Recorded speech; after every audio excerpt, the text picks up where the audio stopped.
What in the world is he thinking? Why would he fight the Black Knight? I warned him about this. That had to hurt. And he's not even making a dent on his armor. Ah, he's finished.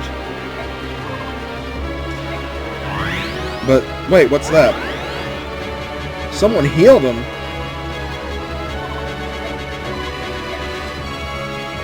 Hey, it's that one guy we met in the prison.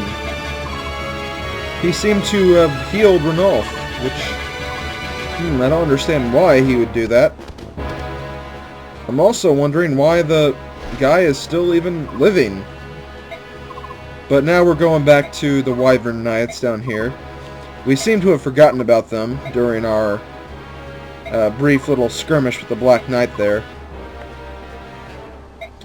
Really, when you compare the Wyvern Knights to the Black Knight, I mean, of course, the Wyvern Knights aren't going to be that impressive. And they're going to withdraw. Hey, look guys, it's Norris. He seems to be an archer by the quiver on his back. But for some reason, the Black Knight is telling his army to withdraw. Just who exactly is this weird priest guy? And why is the Black Knight so scared of him? This looks like a complicated plot point that won't be explained until future parts of this game, or probably even the next game. Hahaha, see what I did there? So yeah, we'll find more about that later on in the game. Or maybe not, it depends. So now the Crimean people are starting to regret their decision.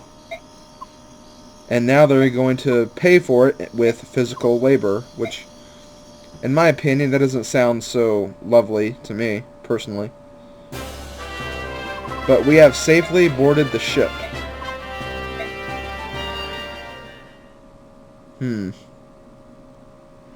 What was the point of that?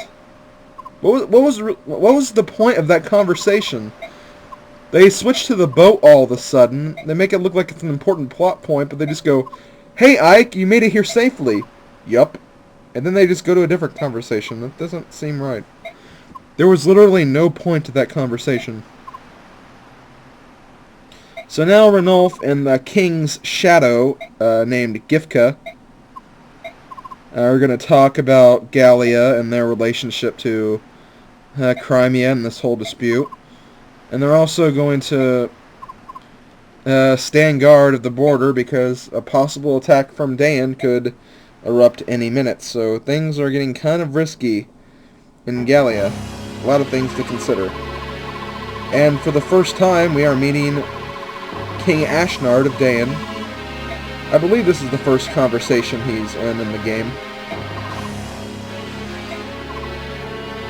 And there seems to be a worm within our group. A traitor. A worm. A son of a bitch. I don't know what you want to call it, but someone is in our group right now, and they seem to be working as a double agent. They're working for us, and they're also working for Dan. But who could it be?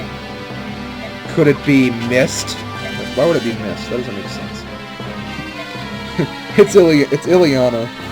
Ileana is so hungry that she was bribed with food to work for the Dan army and then betray us when the time came. I don't know who the worm could be, but we'll find out in the future episodes, I guess. And now they're going to go over the map again, basically covering what we already know, basically showing us the map, what we already know. We're going to get introduced to the islands of Kilvus and Phoenicis. I think it's... I don't know the name of the second island. It's like Phoenician, or Phoenicius, I think. I don't know.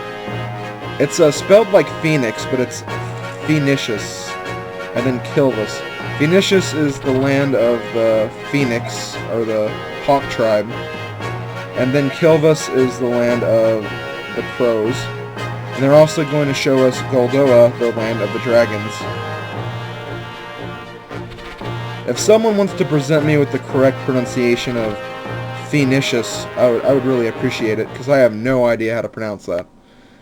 I'm thinking it has to do with Phoenix, and then you have to just remove the ending and put Ishus at the end. Phoenicius, something like that. Now we are going to meet Nazar. Nazar is the guy Ranulf was talking to at the beginning of the episode, or this chapter. We don't see an on-screen appearance of him.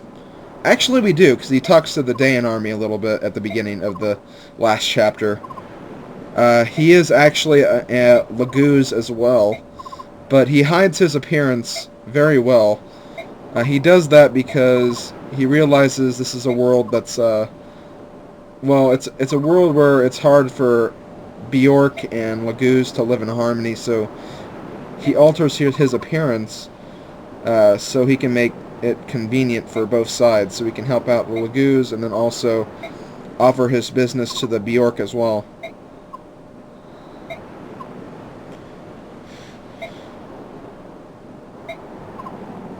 See, now they're going to talk about that.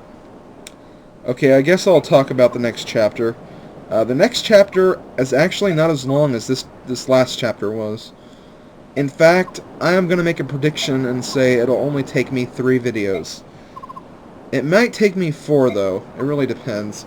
It depends on how much I want to show the base, and then I don't really know how long the cutscenes are. I think the ending cutscene isn't that long, so we might be able to be okay in that aspect. But we'll see what happens. So they're just going to go over a few things, and then this will also end that part of the introduction. We're of course going to go over battle stats. Rolf is actually the MVP this time. I think they measure the MVP in terms of units they kill. It might be experience gain, but I don't know for sure. So I'm going to save the chapter here, and that ends chapter 11.